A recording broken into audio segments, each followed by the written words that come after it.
Hey guys, it's Sierra, current graduate student at Georgia State University studying to become a clinical mental health counselor. One of my personal and professional interests is yoga, and today I wanted to do a video to kind of outline how yoga therapy or trauma-sensitive, trauma-informed yoga can help those suffering from PTSD symptoms or those who have experienced a recent trauma, or basically anyone in general, especially those suffering from stress, which, as we know, is unfortunately everyone, even you. I'm looking at you, Perfect Betty. Even you. First things first, this book right here, The Body Keeps the Score by Vanderkolk, great read for anybody in the field, anyone interested in getting insight for trauma and how it affects people daily. And that is what I'm getting all of my information for this video from, that paired with other YouTube videos and personal practice. So with that, let's get started. The first tip I have to offer is yoga can reduce stress. You've heard it a million times and you're gonna hear it 1,000,001. So yoga's been proven to reduce anxiety, anger, depression, and it's just a moment to quiet the psychological chaos that sometimes goes on in our minds. If talk therapy has proven unsuccessful for you or your client, try yoga therapy. It's another pathway to healing if the talking processing isn't working. Yoga is a way to regain power and control of your body and your body's response to the environment. If you or your client suffers from dissociation, yoga is a great way to reconnect with the body and decipher what the body needs so that then you can respond and give the body what it needs. If you don't know what your body is asking or feeling, then how could you possibly nurture yourself and give yourself what your body is asking for? On that note, yoga is a great way to get back that warm self-love that so many people neglect and that is so important for us to have. If you're giving your time and your energy to promote and maintain your health mentally and physically, that's going to build up self-love. And if you're taking the time to do that self-care, how many times I'm going to say self in one video? I don't know. If you're taking the time to do that for yourself, then you're in turn going to start loving yourself even more for taking care of the things that matter. Yoga is going to help you or your client start to relearn how to notice sensations. So, of course, after you've dealt with a trauma, your body has adapted and you've survived. So you have separated yourself from your body to prevent unwanted sensory experiences, and you have kind of pushed away the internal world that brings so much pain to survive. So now that you're in a safe place, now we're going to start moving back into that body awareness that you may not have currently.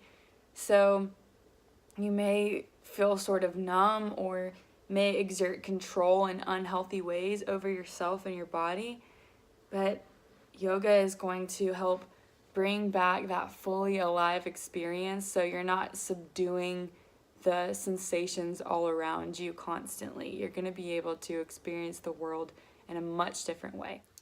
Yoga can help relearn how to experience sensations. Now, when a person goes through a traumatic experience or multiple traumatic experiences, the body and the mind do crazy, amazing, wonderful things. And you do crazy, amazing, wonderful things. And one of those things is push away that internal world of pain and deny that connection with the body as to prevent unwanted sensory experiences. That can manifest in ways like today, maybe you feel numb or you want to exert control of your body in unhealthy ways, substance use, eating, cutting, what have you. So then it helps you survive, and it was very important that it did that then. Now that you're in a safe place, it's not as useful anymore, and it can actually subdue you from experiencing all the sensations around you. So yoga is going to help reestablish that connection with your body and your mind. You're going to start to notice sensations have a beginning, a middle, and an end. That maybe discomfort is something you can tolerate, without having to go into that fight or flight mode where you feel triggered. It's gonna help you realize that different parts of your body maybe hold trauma, and noticing that, building that self-awareness of that, and then the goal is to ultimately let it go. Easier said than done, I know, but no, it isn't too good to be true, I promise. Having trouble being intimate with your partner? Yoga can help that too. If you're doing some positions that maybe are a little more exposing and you're getting more and more comfortable with that, you may find that translates into intimacy with your partner. Is there anything yoga can't do? Well, I don't know about that, but I do know some more things it can do, like lower your blood pressure, or reduce your stress hormone production, or relieve low back pain, or reduce the symptoms of asthma, or reduce the symptoms of those who are chronically stressed. When you do yoga regularly, you start to learn how to make these non-judgmental observations about your body. That's going to help you start to control your physiological self that you previously thought was completely out of your control. So someone says something that triggers you, instead of going straight to that 10, you're going to slowly realize how to feel the sensations start to come, the things that you know your body starts to do when it's about to get into that fight or flight mode, and you're going to know how to bring it down and control that arousal. It all starts with a deep breath. Yoga helps increase heart rate variability. Heart rate variability is basically that balance between the parasympathetic and sympathetic nervous systems. People with PTSD typically have low heart rate variability. So yoga helps balance it so that we can stay calm, we can choose how we want to react to situations instead of letting our body always dictate how it wants to react for us. The next part of this video is part 2. And we're going to talk about how practitioners can make the whole experience way more comfortable for everybody involved. And this whole section is basically going to be titled The Little Things. Things that you may not think about in regular yoga practice, but things you have to think about when you're doing trauma-informed yoga therapy. Those things being, how dim are you dimming your lights? What is the temperature of the room? Are you asking your clients, is this okay? That open line of communication needs to stay from the beginning, the middle, to the end. How close are the yoga mats? Do people have enough space to feel comfortable? You're going to want to steer clear of pretty much all props you may have used in previous yoga classes, like straps. Those can be triggering, obviously. Also, positions where the pelvic region is exposed. Some people say completely avoid them, things like happy baby, or plow pose, or breathing into the pelvic region. But I would say, and Vander Kolk, I think, would probably agree with me, that these are things you want to slowly ease into to build comfort around exposing those regions.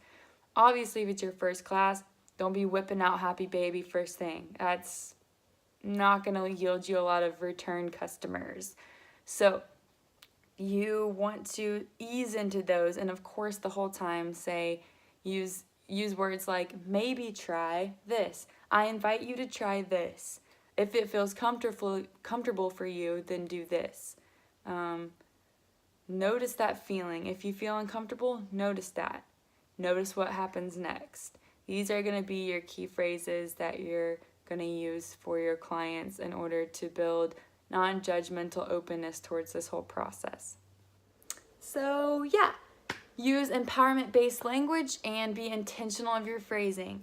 Could be intimidating at first because there's so many wrong things you can say, but as you learn how to read the energy of the room, you really learn how to tailor the experience for everybody.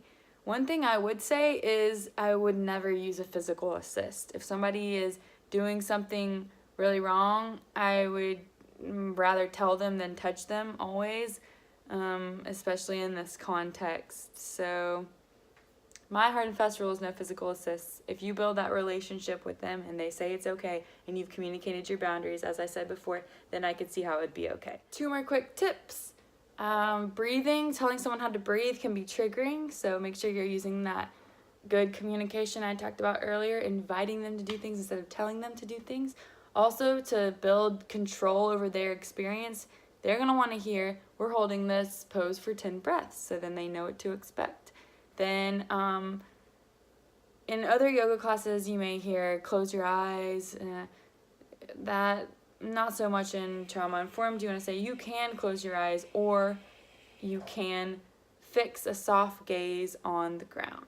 Hey, you there, the one that's still not convinced after everything I said. Don't worry. You can still try Qigong, martial arts, mindfulness meditation, all other pathways besides talk therapy to healing. So don't give up. There's still other things you can try. Okay, thanks. Bye. And you guys, don't think I forgot about you. Thank you so much for watching and listening. And I hope I gave you some tidbits of knowledge or some kernels of truth that you can carry forward in your personal or professional life. And of course, no video about yoga would be complete without a namaste.